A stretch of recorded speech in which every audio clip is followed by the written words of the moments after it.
We're already at the midway point of Season 3, the go-home season for Batwoman, the CW's garbage tier iteration of this iconic character.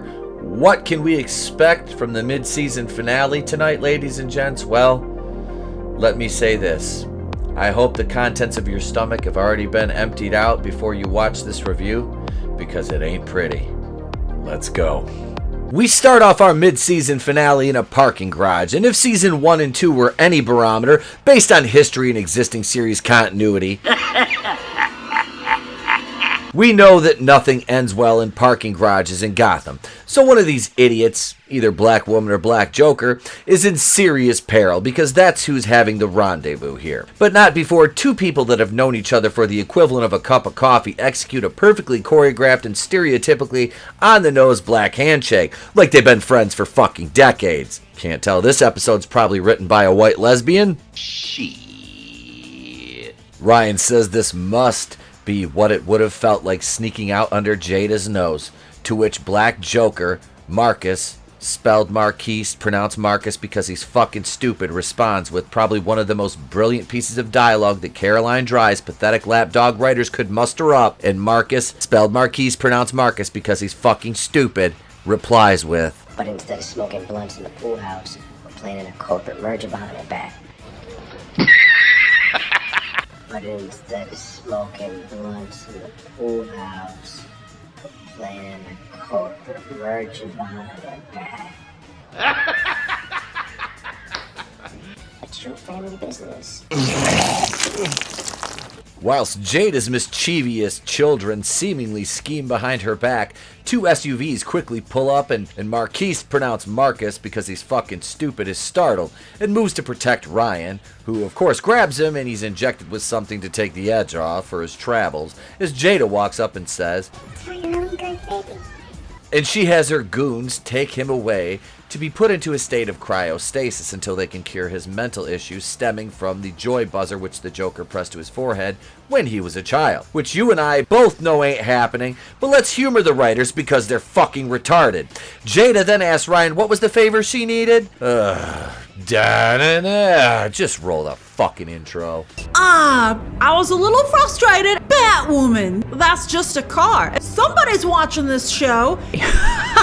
That like really annoyed me. Batwoman is still doing quite well. It doesn't even look like Batwoman. Peter, I'm really starting to question why I'm even friends with you in the first place. What would the proper start of an episode be without inserting an annoying and completely useless bit of Vesper Fairchild narration alluding to the incident at the Botanical Garden and the fact that no one has seen Pamela Isley in over 10 years, and then asks if Gotham might need to break out its calamine lotion. Oh, fuck me, I can't wait for this show to be over with. But let's move on to a more aesthetically pleasing yet equally worthless story arc. Sophie being not only an obvious but also a massive fucking whore. Oh, we're scissoring! with Montoya all night, who's left her a little bedside note before Slutfee is pulled away to deal with some Bat Team business. Pack your things. We're leaving. At Wayne Enterprises, Sophie does the walk of shame into the main office and exclaims to Cuckwing, I still don't know how everybody just walks in there, which we'll talk about later, Mary is Poison Ivy, and Cuck tells her what happened to him and Black Woman at the hands, or should I say vines, of Mary Ivy or Poison Mary, whatever we're going to call her. And Ryan walks in and says that they'll soon have a cure because Jada Jet, her mom and the CEO of Strong Independent Black Woman Who Don't Need No Man Industries, is going to find one with her crack team. Crofy, always the observant one, asks Ryan, "What's in it for Jada? Because she doesn't do altruism." Fuck me, right? if you had on your bingo card that they were getting ready to freeze Marquise, pronounced Marcus because he's fucking retarded, that they captured at the beginning of the episode, you'd be right. And Jada asks her scientist where they're at on the other project, which is synthesizing the cure for Mary. She says, we haven't seen an infection of this nature since Swamp Thing, ladies and gentlemen. So that dialogue happens. They reference Swamp Thing, and we move on to the next scene mercifully. Fox, Horfy, and Black Woman are trying to figure out where Mary is, and Cuck questions the motives behind Jada assisting Ryan in procuring the antidote for Mary's poison ivy problem. But Ryan assures him that Jada is down for the cause. Cuck then informs them that Alice has breached her 15-mile radius based on the data from her tracker nanobots, prompting Ryan to ask Horfy her roommate's whereabouts. And Horfy says, I didn't exactly go home last night. roughly, here's what that translates into what Sophie was doing the night before. And then there's an awkward moment because you can tell Ryan wants to get in Horfy's pantalones, but is going to be last in line like it's the lesbian version of the Houston 500. Well, folks, you know what it means. Strike up the band, get yourself ready, because we have on our hands... The lesbian! We catch up with Mary and Alice cruising in the shaggin' wagon, and Mary throws up. Oh, God. I'm gonna be sick. Because Alice tells her what she did to Cuck and Blackwoman, and Alice is more than happy to keep her sister safe as long as she can refer to a doctor who can do a full blood transfusion to remove the nanobots from her body. Liar! And the nanobots need to be removed because Alice tells her they'll divulge her location to the bad idiots. So the two strike a deal and continue on their intrepid journey. Let's get nuts! The Batmobile That's just a car. is in hot pursuit of what Cuck Fox tells Blackwoman and Horfy is Alice and Mary, and he's using the high-tech nanobots in Alice's blood to stay abreast of the dynamic lesbian duo's whereabouts. So Ryan makes the decision to stop the vehicle in front of her and Horfy, but before they do, they exchange this look, and you know what Horfy's just thinking about scissoring the fuck out of Ryan at this point, and gives her that look. And ladies and gentlemen, strike up the band, because... I'm kidding. The Batmobile That's just a car. deploys its grappling hook, and they pull over a guy, and they find conveniently placed messaging on the back of the car from Alice and realize they've been duped. And Horfy's like, See, bitch, we could have been just scissoring by now. The lesbian! Mary's returned to the RV with medical supplies she stole from a hospital, off screen of course, because they want to tell and not show you this due to budgetary reasons and the overall fact that Caroline Dries and her writing staff are fucking idiots. Badasses! So Mary remarks to Alice that the hospital should have had better security protocols in place. And Alice then makes the proactive decision the only place they're going to find the sweet, sweet blood that they desire is by going to a local roadside pub. And I have to admit that I'm kind of liking the fact that Alice is somewhat of a functional alcoholic in this show. At the roadside pub, locating the proper donor, which it doesn't seem to be going too well with their first prospective suitor, who seems a bit weirded out by being approached by two gorgeous, albeit strange women, asking him about his blood type, and he just fucks off. I'm good. Are you fucking high? The oddly attractive female bartender tells him to take their vampire sideshow elsewhere, but Mary uses her Poison Mary pheromone and mind control, and the bartender gives them a bunch of free shots upon request. Can we get a bunch of shots in the house? You got it. And they're allowed to continue playing sparkly CW vampires in our dive bar, and Mary makes a comment about economics and the economy and the effect of what she did on small businesses. Oddly placed dialogue. I stole from a small business and I don't even feel bad about it. Horfy and Ryan are still in pursuit, and they stop on the side of the road to contact Cuck Fox, which makes no fucking sense because they could have just as easily contacted him via the comms while the car was still in motion. And 2 hours later. Luke tells Ryan they're going to have to wait another 6 hours for the plasma in the blood to dry up and die. Then all the false positives Alice painted on cars will cease to register as active with the nanobots, and they can find her and Mary. But Horfy tells Ryan that they may not have that long because Montoya told Horfy that if they don't catch her, the mayor has authorized the use of extreme measures to apprehend Poison Mary. Ryan asks, When did she tell you this? and the fucking stupid look on Sophie's face is priceless.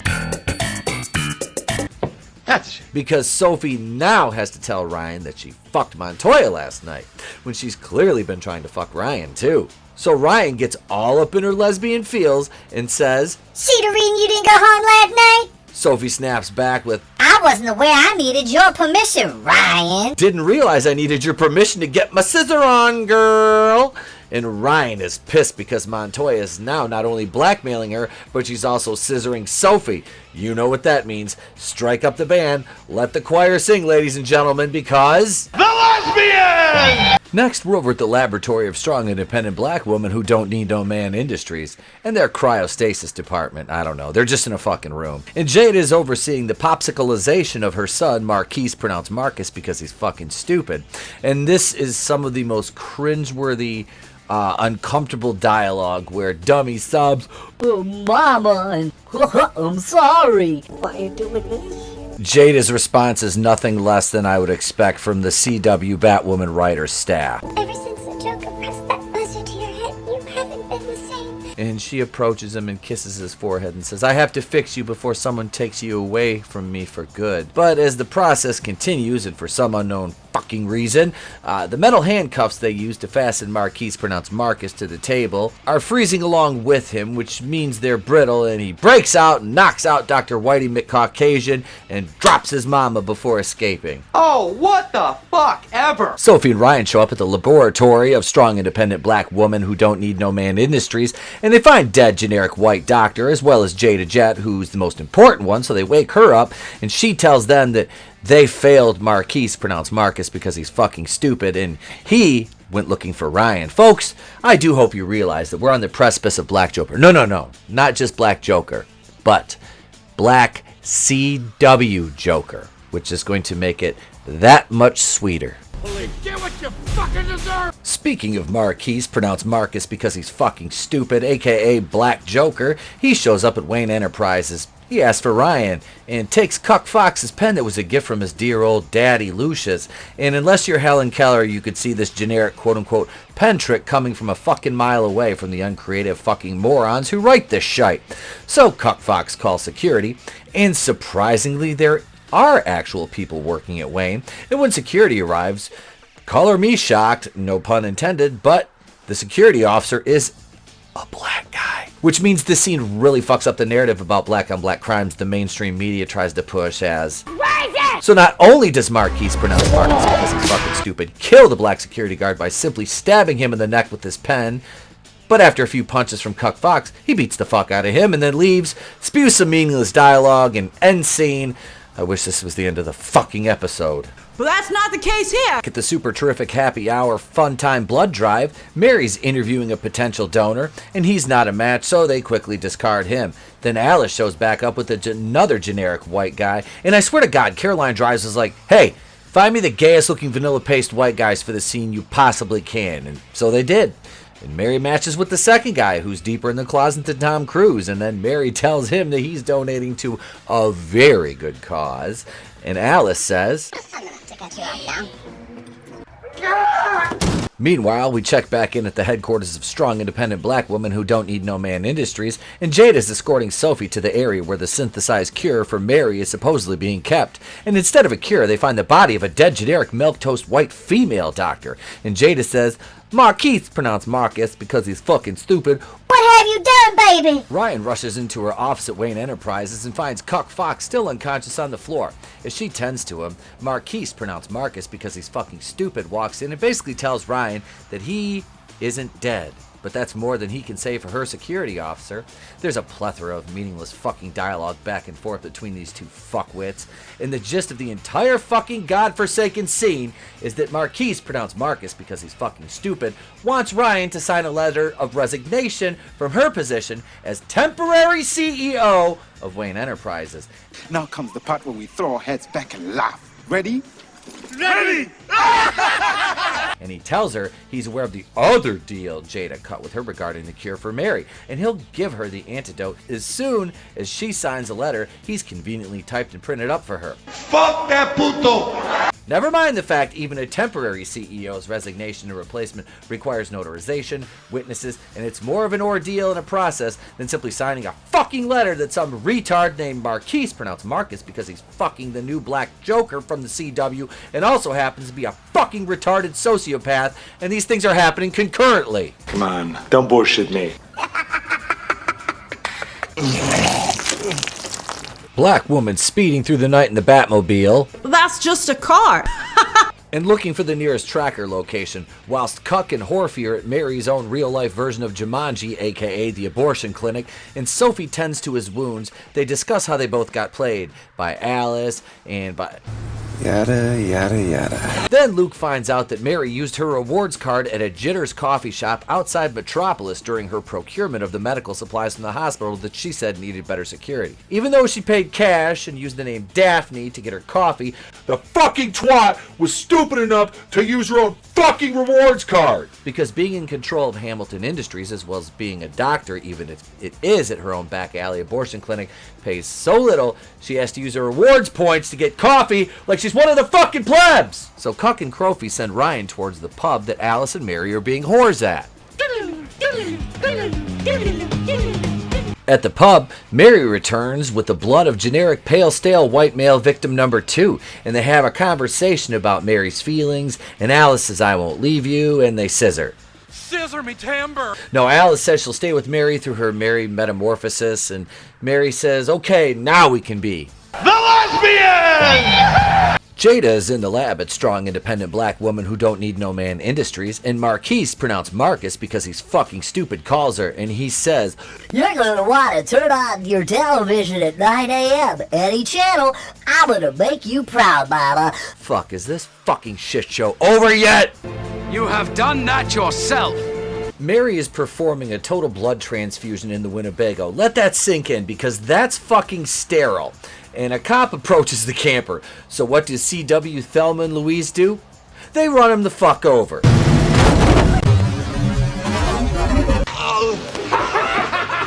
And Mary's cheering like a fucking retarded seal.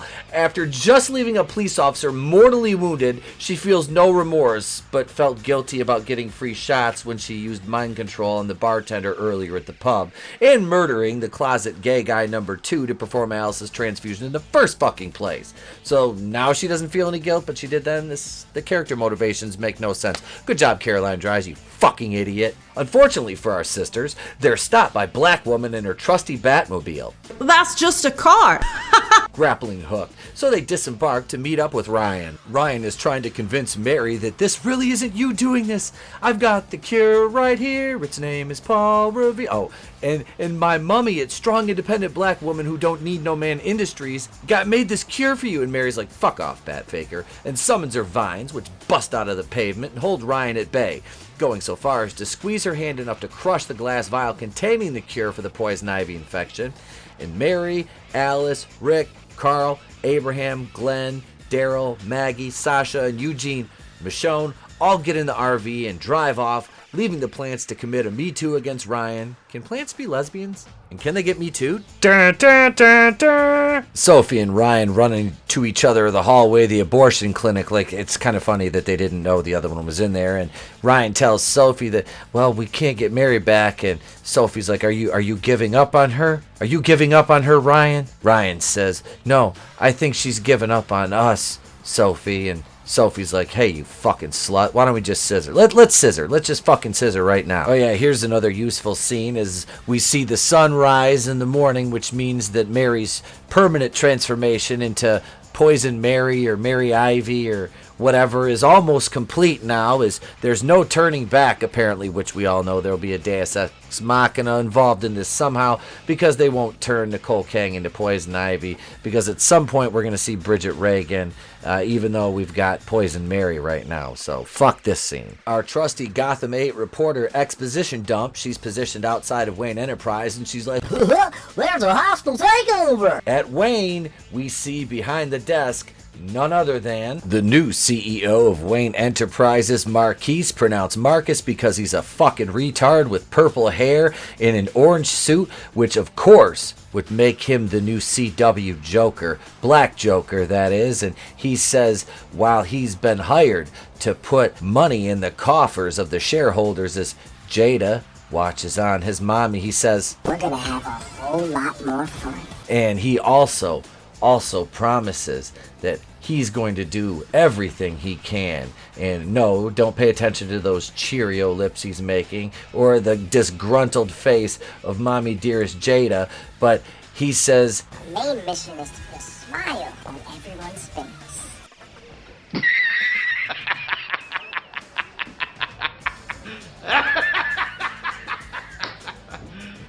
You serious? Alice is nursing her hangover in the hotel room as they oddly enough, have on the Black Joker press conference, and Alice tells Mary she needs to hurry up because she needs coffee and hash brown stat. And Mary walks out of the bathroom, and Alice looks at her, and you can tell there's some lesbian thoughts going on there because Alice says, Honey, you have blossoms. strike up the band.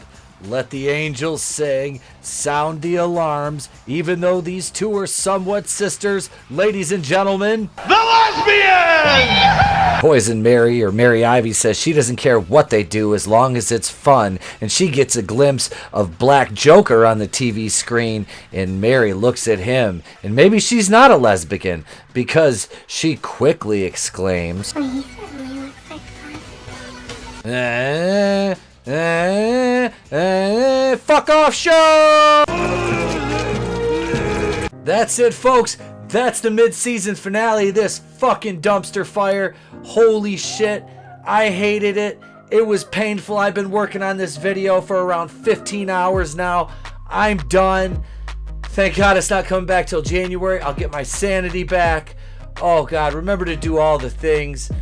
You know, subscribe to the channel, turn the bell on for notifications, slap the like button for us, and be sure to leave a comment below. And that's it, y'all. Oh, these messages right here. Hang on, wait, listen to this. Want to support the channel and wear some of our merchandise? Feel free to stop over to Teespring and browse ETEP's Place to Be reviews or Monday Night Going In Raw to guide you to either of our stores, where we have merchandise for men, women, children. We have long sleeve tees, regular classic t-shirts, hoodies, zip-ups, mugs, tote bags, hats. Get that exclusive Going In Raw, no protection needed merchandise over there. And if you don't want to buy any merchandise, that's cool too. We love you. Enjoy the videos. That's it, ladies and gentlemen. Until the next one, I'm Itepo Kui to the Place to Be Reviews. I've been here with all of yous. If I don't see ya, have a great day, a pleasant tomorrow, and I'll catch you on the next one. And remember, It's better to burn out than to fade away.